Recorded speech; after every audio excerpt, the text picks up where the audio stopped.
Part 20 संविधान संशोधन amendment of the constitution. सोचिए, अगर संविधान वही का वही जम जाए तो क्या वह बदलते भारत की जरूरतें पूरी कर पाएगा? संविधान को लचीला, फ्लेक्सिबल और साथ ही कठोर, रिजिड दोनों बनाया गया है और इसकी पूरी प्रक्रिया बताई गई है पार्ट 20 आर्टिकल 368 में। यानी यहाँ लिखा है कि भारत का संविधान कैसे बदला जाएगा। मतलब यही आर्टिकल हमें बताता है कि संसद संविधान को कब और कैसे बदल सकती है? हाँ बिल्कुल। अनुच्छेद 368 संविधान संशोधन की प्रक्रिया। 1. साधारण बहुमत से संशोधन। कुछ प्रावधान ऐसे हैं जिन्हें साधारण कानून की तरह बदला जा सकता है, जैसे नागरिकता, केंद्र और राज्य की सीमाओं का निर्धारण। 2. विशेष बहुमत से संशोधन।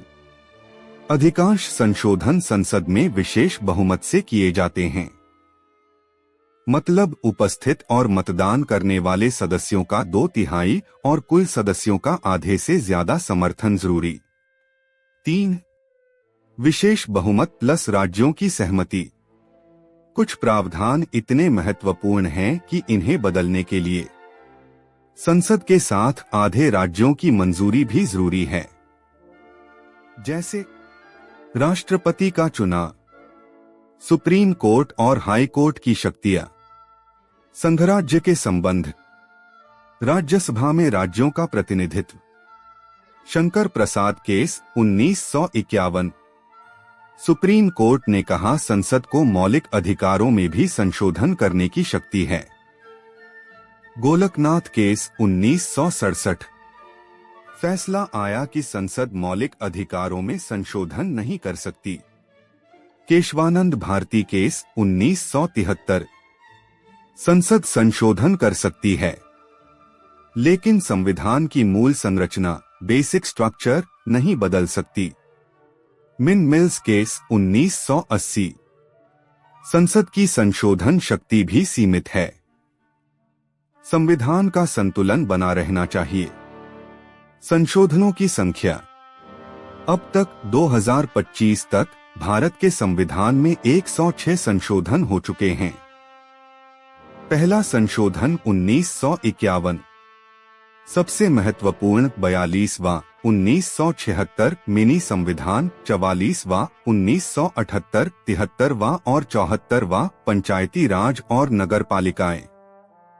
आप सोचिए, अगर संविधान में संशोधन की कोई प्रक्रिया न होती तो क्या ये आज भी उतना ही जीवंत और प्रासंगिक रह पाता? पार्ट 20 हमें बताता है कि संविधान एक जीवित दस्तावेज है। यह बदलते समय के साथ खुद को ढाल सकता है, लेकिन अपनी मूल आत्मा को कभी नहीं खोता। यही वजह है कि भारतीय संविधान आज भी दुनिया का सबसे मजबूत लोकतांत्रिक दस्तावेज माना जाता। अगले भाग में हम समझेंगे पार्ट 21 अस्थायी, संक्रमणकालीन और विशेष प्रावधान, जैसे हमें पता चलेगा कि संविधान लागू करते समय किन किन चुनौतियों को संभाला गया। पार्ट 21 अस्थायी, संक्रमणकालीन और विशेष प्रावधान। सोचिए, जब संविधान 26 जनवरी 1950 को लागू हुआ तो क्या देश एकदम से नए सिस्टम में ढल गया? नहीं, इसके लिए जरूरी था कुछ अस्थायी, टेम्परेरी और संक्रमणकालीन, ट्रांजिशनल इंतजाम। इन्हीं प्रावधानों को समेटा गया है पार्ट 21 आर्टिकल्स 369, 392 में। यानी यह हिस्सा संविधान के शुरुआती दौर की चुनौतियों और कुछ विशेष परिस्थितियों का समाधान बताता है। मतलब ये पाठ हमें बताता है कि संविधान लागू होते समय क्या-क्या एडजस्टमेंट्स करने पड़े। हाँ बिल्कुल। अनुच्छेद 369। संसद को 5 साल के लिए अस्थायी शक्ति दी गई थी। व्यापार, वाणिज्य और खाद्यान्न से जुड़े विषयों पर कानून बनाने की। अनुच्छेद 370 जम्मू और कश्मीर का विशेष दर्जा। जम्मू और कश्मीर को विशेष स्वायत्तता, स्पेशल स्टेटस दी गई। केंद्र सिर्फ रक्षा, विदेश नीति और संचार पर कानून बना सकता था। 2019 में 370 हटाया गया और जम्मू कश्मीर को केंद्र शासित प्रदेश बनाया गया। अनुच्छेद 371 से 371 जूल विशेष प्रावधान। अलग अलग राज्यों के लिए विशेष व्यवस्थाएं, जैसे 371 नागालैंड के लिए उनके रीति रिवाज और कानून सुरक्षित। 371 F सिक्किम के लिए। 371 जूल हैदराबाद कर्नाटक क्षेत्र अब कल्याण कर्नाटक के लिए। अनुच्छेद 372 भारत में पहले से चले आ रहे कानून और अधिनियम संविधान लागू होने के बाद भी मान्य रहेंगे जब तक संसद उन्हें बदल न दे। अनुच्छेद 373 राष्ट्रपति को शक्ति की वे आपातकाल घोषित कर सकें जब तक संसद नई व्यवस्था न बना दे। अनुच्छेद 374 378 पुराने ब्रिटिश कालीन न्यायाधीश, लोक सेवा आयोग और अन्य अधिकारी नए संविधान लागू होने तक पद पर बने रहेंगे। अनुच्छेद 392 राष्ट्रपति को अधिकार की वे संविधान लागू करते समय आने वाली दिक्कतों को दूर करने के लिए आदेश जारी कर सकें। पार्ट 21 ने भारत को शांति से संविधान लागू करने में मदद की। अनुच्छेद 370 और 371 सबसे ज्यादा चर्चा में रहने वाले प्रावधान हैं। यह पाठ दिखाता है कि संविधान सिर्फ कानून नहीं, बल्कि व्यावहारिक समझौता और लचीलापन भी है। आप सोचिए, अगर अनुच्छेद 372 न होता और सारे पुराने कानून एकदम से खत्म कर दिए जाते, तो क्या देश 1950 में एक कानूनी अराजकता, लीगल कियोस्क का शिकार नहीं हो जाता? पाठ 21 हमें बताता है कि संविधान लिखना आसान था, लेकिन उसे जमीन पर लागू करना और भी कठिन।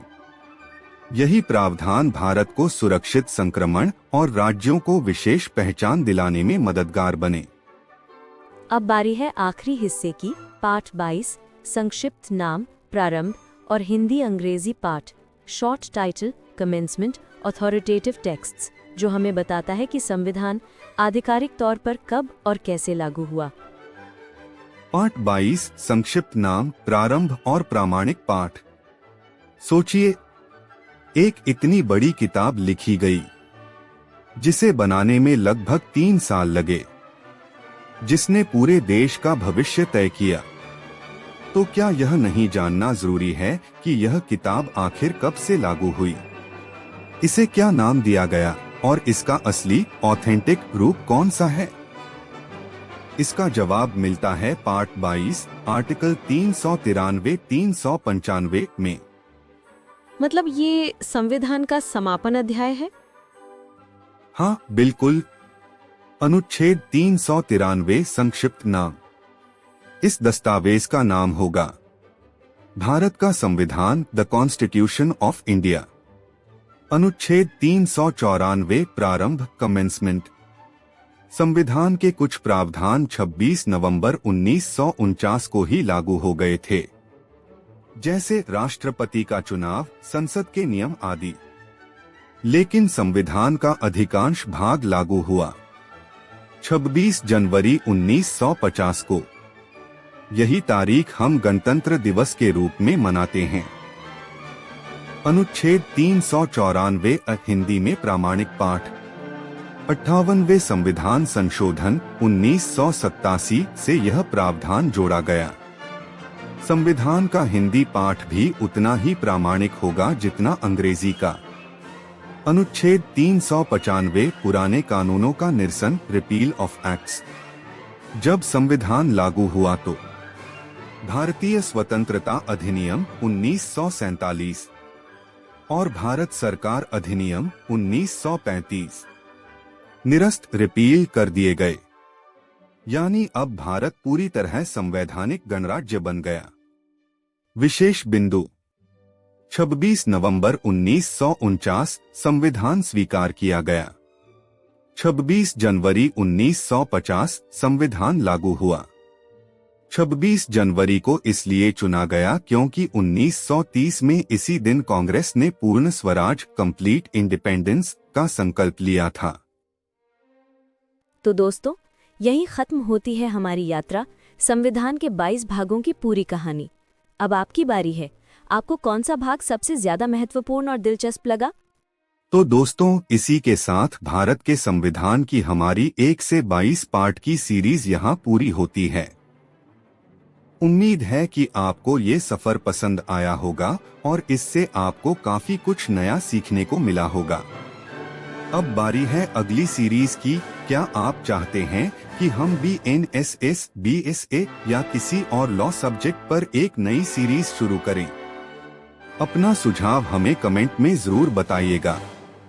और अगर आपने इस सीरीज को पूरा देखा है तो चैनल को लाइक, शेयर और सब्सक्राइब करना मत भूलिएगा, ताकि आगे आने वाले कानून और इतिहास से जुड़े वीडियो आप तक सबसे पहले पहुंचें। मिलते हैं अगली सीरीज में। धन्यवाद।